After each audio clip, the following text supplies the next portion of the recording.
presented on screen. Think back at every single footage you've seen of war on news. And that region, that border region between Sudan and South. Soldiers in the trenches are eager to go home, but they too think there's more to be accomplished.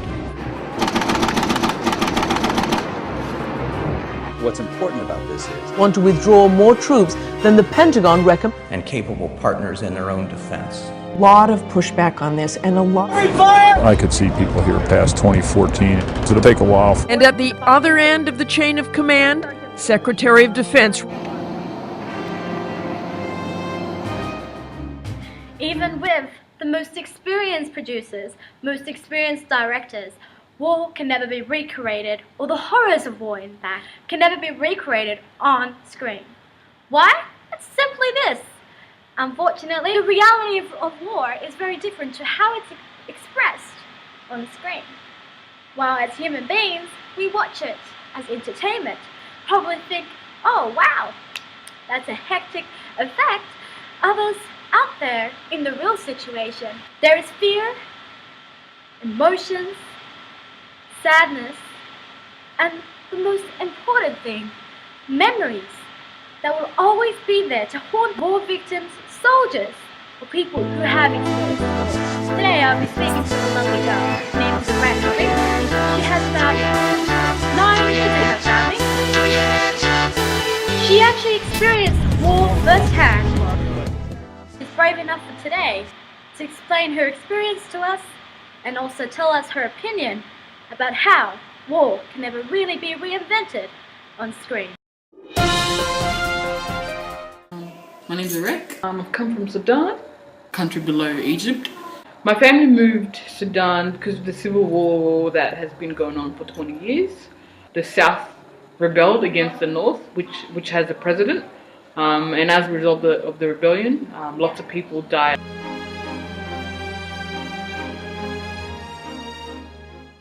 People died in between, and it just escalated. Minor rebels started to come out with no reason, just killing people just for the sake of it.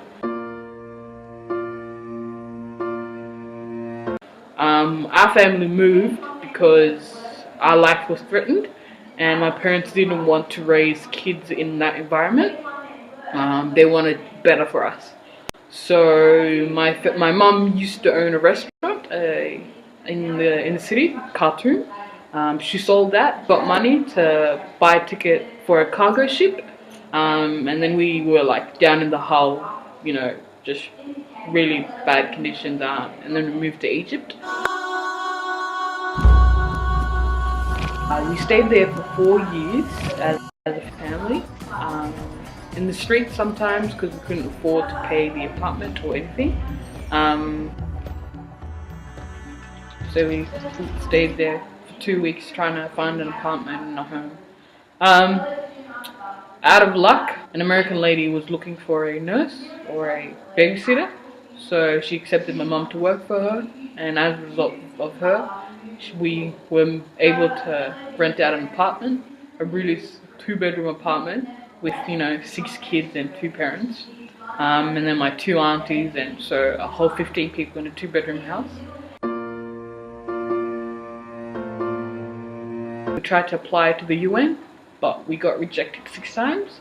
They saying that we didn't have sufficient reasoning into leaving the country for them to accept us as refugees. So our family pretty much gave up. Living in Egypt where everybody discriminated against you. I was burnt by a cigarette butt because he didn't like the citizen didn't like a black person to be in their country. And we were just tormented the whole time. The American lady, my mum told her our story. She heard our story. She's like, I'll take on your case and I'll be a sponsor.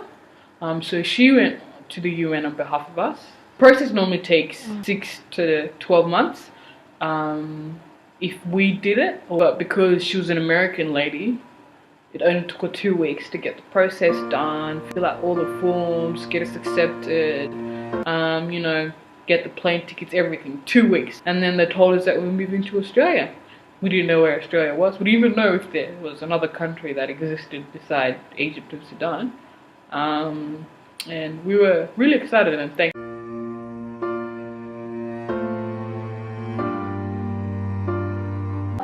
I remember a lot of things, but they're suppressed memories. Like they don't.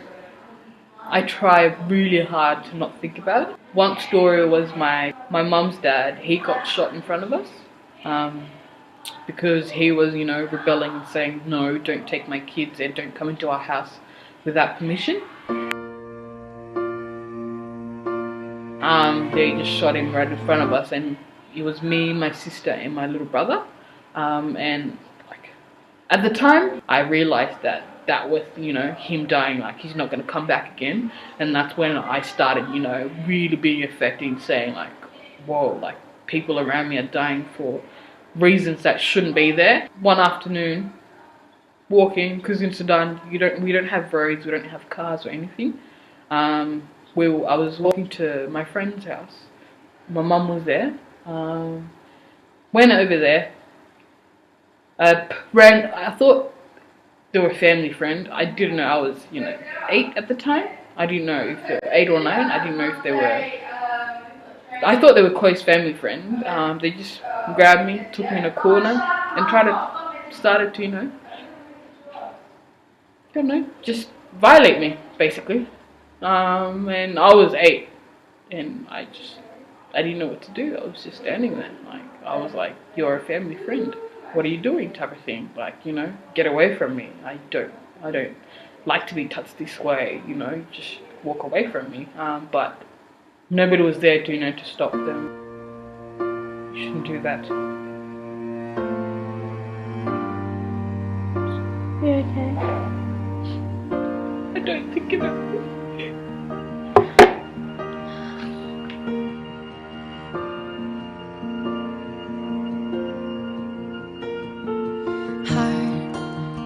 Machine Gun Preacher. Okay. It's about what's happening in Sudan.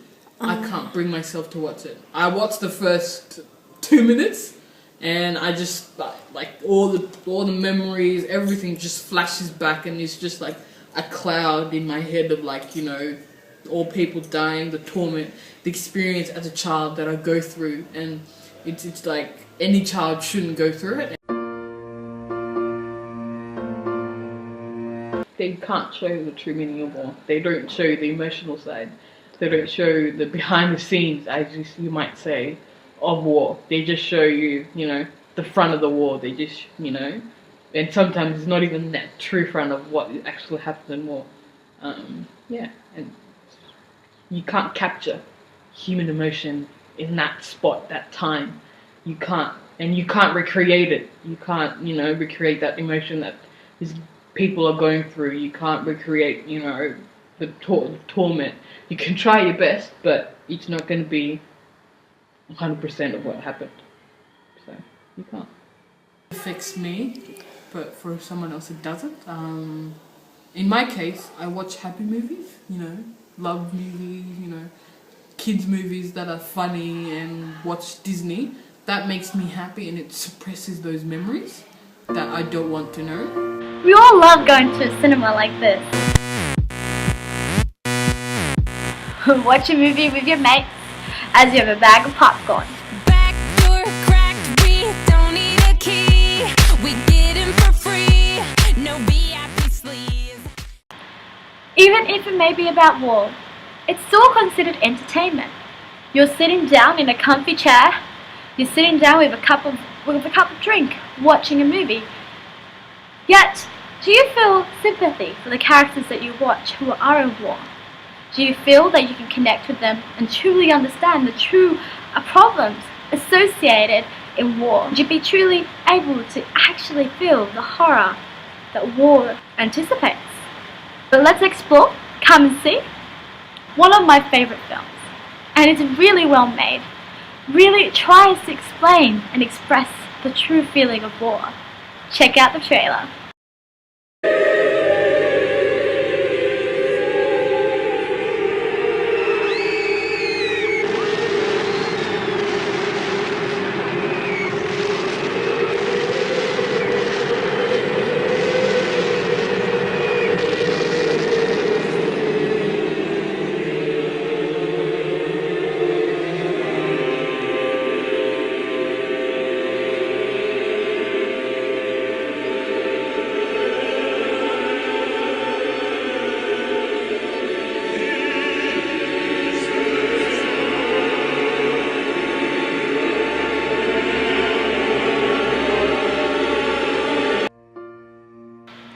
See is based on the real-life experiences of Alice Adamovich.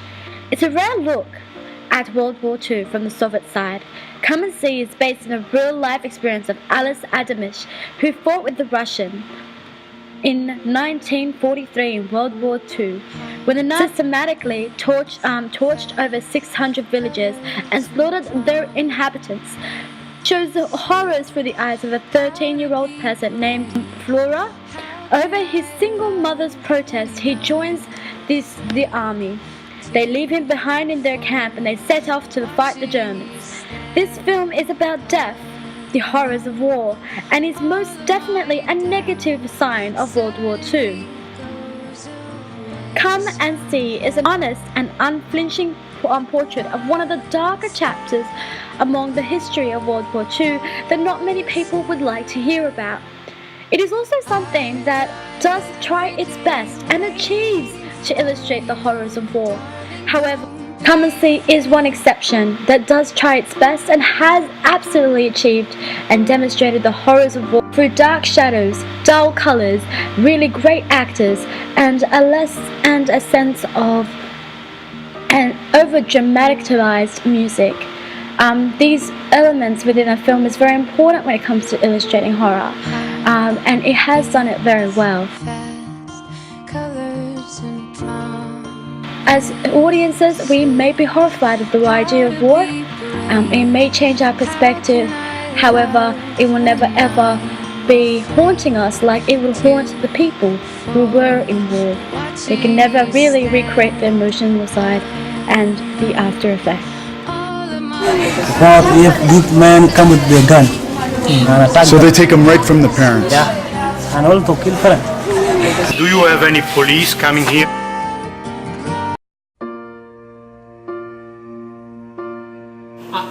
My theory is that it's all about the individual. So the individual has the choice to make. Even if you've been through war, even if you haven't been through war and you just live the happiest life you have the choice to make. You have the choice to, either let the pressure of life, just break you down and you give up on your life, or you fighting and pushing through.